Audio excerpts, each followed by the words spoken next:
अस्सलाम वालेकुम रहमतुल्लाहि वबरकातुहू। दोस्तों, मैं एडवोकेट नवाब पटेल आपके सामने आज सरफेसी एक्ट क्या है इस पर रोशनी डालने वाला हूँ, क्योंकि गुज़िश्ता रोज़ हमारे पास हमारे क़ारीन आए और उन्होंने उनकी जो मुश्किल है वो बतलाई। उन्होंने कहा कि मैंने बैंक से कर्ज़ लिया था, इंस्टॉलमेंट पे कर्ज़ के ज़रिए से मैंने एक गाड़ी ख़रीदा था, टू व्हीलर, और उनके रिकवरी के लोग आए, रिकवरी करने वाले, और उन्होंने गाड़ी उठा के लेके चले गए। अब हमने क्या करना चाहिए? तो दोस्तों, हो बैंक हो या कोई वित्तीय संस्था हो, फाइनेंस कंपनी, इनको गाड़ी उठा के लेके जाने का कोई इख्तियार नहीं है। आपने सीधे से उनकी कंप्लेन करना चाहिए पुलिस में। उनको अगर लोन वसूल करना है, कर्जा वसूल करना है, तो उसके लिए तरीका दिया हुआ है। उस तरीके से आगे वो जाके कर नहीं सकते। कर्जे जो रहते, बैंक के हो या फाइनेंस कंपनी के हो, ये दो तरीके के होते हैं। एक होता है सिक्योर्ड लोन, एक होता है अनसिक्योर्ड लोन, यानी एक महफूज कर्ज और एक गैर महफूज कर्ज। गैर महफूज कर्ज में जो है, अनसिक्योर्ड लोन में किसी भी तरह की कोई चीज़, कोई मिल्कियत बैंक के पास रहन नहीं रखी जाती, जबकि सिक्योर्ड लोन में आप घर, खेती, प्लॉट, गाड़ी, टू व्हीलर, फोर व्हीलर, ये सब जो है, इसमें से कुछ भी एक हस्बे ज़रूरत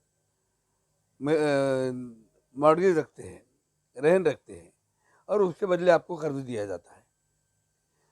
अब अगरचे कभी गैर महफूज अनसिक्योर्ड लोन है, तो उसकी वसूली के लिए तो बैंक को चाहिए कि जो उनके ज़ाब्ते है, जो कानून है, उसके तहत काम करे, नोटिस दे, वसूल करे। वसूल करने का तरीका जो है तो गवर्नमेंट नहीं बतले कि अगर तुमसे वसूल नहीं हो रहा तो तुम उसके अंदर आर्बिट्रेटर अपॉइंट करो, या बैंक को जाओ, अदालत को जाओ और उनसे ऑर्डर लो, आर्बिट्रेटर से अवार्ड पास करके लो, और उसके बाद जो है तो कलेक्टर के ज़रिए से, तहसीलदार के ज़रिए से उसकी वसूली कराओ। ये गाड़ी उठा के लेके जाने का कोई तरीका ही नहीं है, और ना ही आपकी डायरेक्ट आके और मालमत्ता लेके जाने का या घर पे आके दादागिरी करने का, ये उनको कोई इख्तियार ही नहीं है। बैंक को हो या आपके वित्तीय संस्था यानी फाइनेंस कंपनी हो, ये कर नहीं सकते। अब रहा सवाल सिक्योर्ड लोन का, तो सिक्योर्ड लोन के लिए जो चीज़ भी आप रहन रखते हैं, उसके लिए सबसे पहले उन्होंने आपको जो है, तो अगर समझो आपकी तरफ 3 महीने बाकी रह गए, तो 3 महीने के बाद आपके अकाउंट को एनपीए में डाल देते हैं। आपका अकाउंट एनपीए में चले गया, तो ऐसी सूरत में जो है आप कुछ भी नहीं कर सकते, और वो लोन को जो है तो रीपेमेंट करना है, तो आपको डिमांड नोटिस दी जाती। वो डिमांड नोटिस 3 महीने के बाद ही दी जाती, एनपीए में अकाउंट जाने के बाद ही दी जाती। अब वो नोटिस जब दे दी गई, तो उस नोटिस के बाद 2 महीने तक के वो कुछ नहीं कर सकते। 2 महीने तक उनके हाथ बांधे गए। ये 2 महीने के दरमियान में आप इधर से भी गुंजाइश करके अगर भी सेटलमेंट करते हैं, आपका लोन भरते हैं, तो ऐसी सूरत में आपका अकाउंट एनपीए से बाहर आ जाता है। अगर 2 महीने में आपने पैसे नहीं दिए, तो फिर वो आपकी जो कुछ भी मालमत्ता उनके पास में रहन रखी हुई है, मॉर्गेज रखी हुई है, उसमें जो है तो वो उसको सिंबॉलिक पोजीशन यानी अलामती कब्ज़ा, इसको कहते हैं एक प्रतीकात्मक कब्ज़ा, ये जो है तो वो लेते हैं। वो आपको सरफेसी एक्ट सेक्शन 13(4) की नोटिस देते हैं। पहले जो उन्होंने डिमांड नोटिस दिए वो डिमांड नोटिस सरफेसी एक्ट 13(2) के तहत दिए, और उसके बाद में जो है दूसरी नोटिस जो दिए वो नोटिस सरफेसी एक्ट सेक्शन 13(4) के तहत दिए। अब ये नोटिस लिए मतलब आपका जो है तो उन्होंने जो कुछ भी आपने उनके पास में मॉर्गेज रखा है वो चीज़ का उन्होंने सिंबॉलिक पोजीशन ले लिए, यानी एक अलामती कब्जा लिए उन्होंने, प्रतीकात्मक कब्जा लिए। ये कब्जा लेने के बाद में फिर 2 महीने जो है तो आपके पास में है।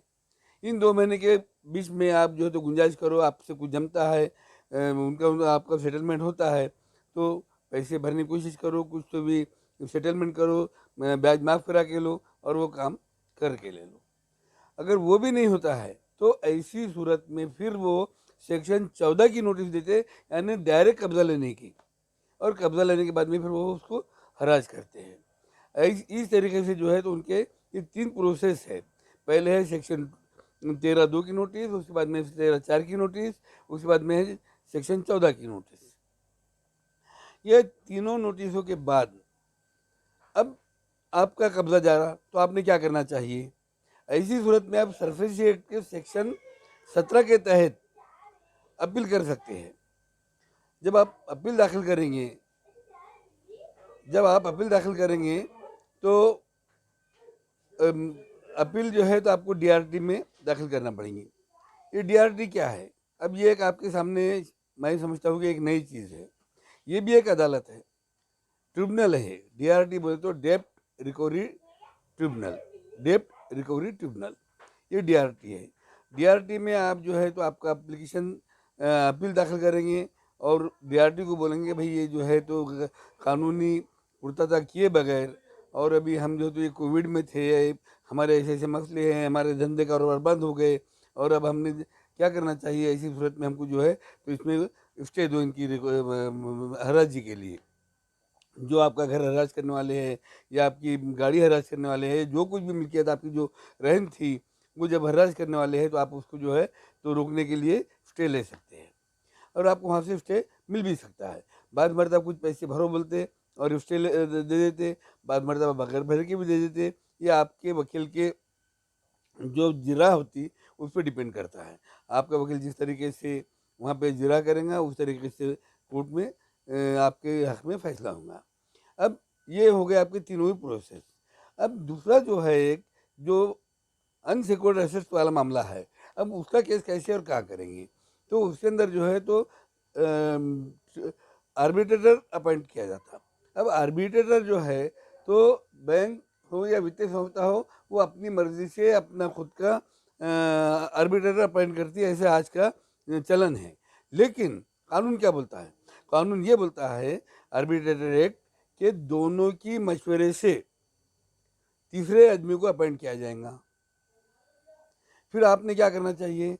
जब आपको नोटिस मिलती है पहली आर्बिट्रेटर की, आप उस पर ऑब्जेक्शन लो। आप ऑब्जेक्शन लेके उसके अंदर बतलाओ कि भाई ये जो है आर्बिट्रेटर अपॉइंट किया आपने, या आपने अपनी मर्जी से की है, आप तनख्वाह देने वाले हैं और हमसे भी वो तनख्वाह वसूल करने वाले हैं, पैसा तो हमारा जाएगा लेकिन बात तुम्हारी सुनी जाएंगी। ये थर्ड पर्सन जो है होना चाहिए, हमको तुम्हारा आदमी नहीं होना चाहिए। अगर आपने ये ऑब्जेक्शन लिए तो आगे चल के आपको फ़ायदा पहुँचेगा। ये ऑब्जेक्शन क्यों? तो उसका अवार्ड जो है उसका अवार्ड डिस्ट्रिक्ट कोर्ट में फिर चैलेंज होता। अगर से कभी एक तरफी अवार्ड आपके खिलाफ पास हो गया तो आप डिस्ट्रिक्ट कोर्ट में उसको चैलेंज करो, उसको रोक लगाओ, और वो अवार्ड जब कैंसिल हो जाएगा तो फिर इंशाल्लाह ताला आपको दोबारा जो है तो मौका मिलेगा, और फिर आप थोड़े थोड़े करके पैसे भर देंगे। इस तरीके से जो है तो पूरी ये कार्रवाई होती है। इसके अलावा भी जो है तो आपको एक दूसरा रास्ता मैं ये बतलाता हूँ कि जब एनपीए में अकाउंट चले गया, 3 महीने आपने पैसा नहीं दिए, वहाँ से आगे जो है तो आपका इंटरेस्ट बंद हो जाता। उसके बाद वहाँ से आगे 3 महीने के बाद और वो राइट ऑफ हो जाता। जब वो राइट ऑफ हो गया तो राइट ऑफ होने की सूरत में वो जो उनका लेजर बुक है बैंक का, वित्तीय संस्था का, उससे उसको हटा दिया जाता, यानी आपका लोन खत्म।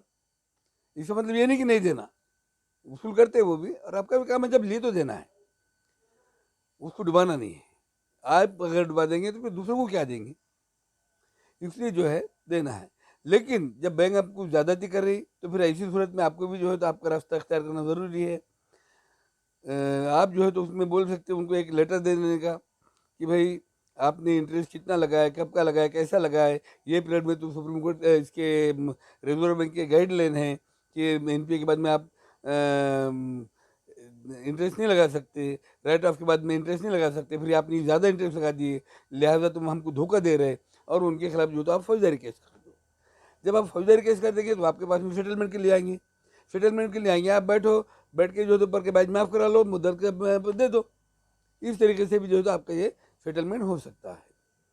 मैं समझता हूँ ये बात आपकी समझ में आई होंगी, और शायद कुछ ना आए तो आप हमको कमेंट बॉक्स में जाके बोल सकते हैं।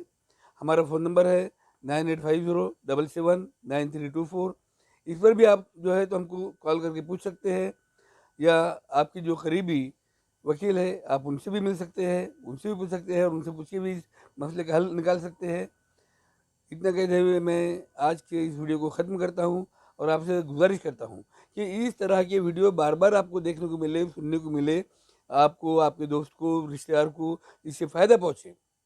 इसलिए इसको आप लाइक करो, शेयर करो, और बेल आइकन दबाना बिल्कुल भी ना भूलो, और जो लाल बटन है उसको सब्सक्राइब करो। इतना कहते हुए आज के दो अल्फाज ख़त्म करता हूँ। खुदा हाफिज़ वस्सलाम।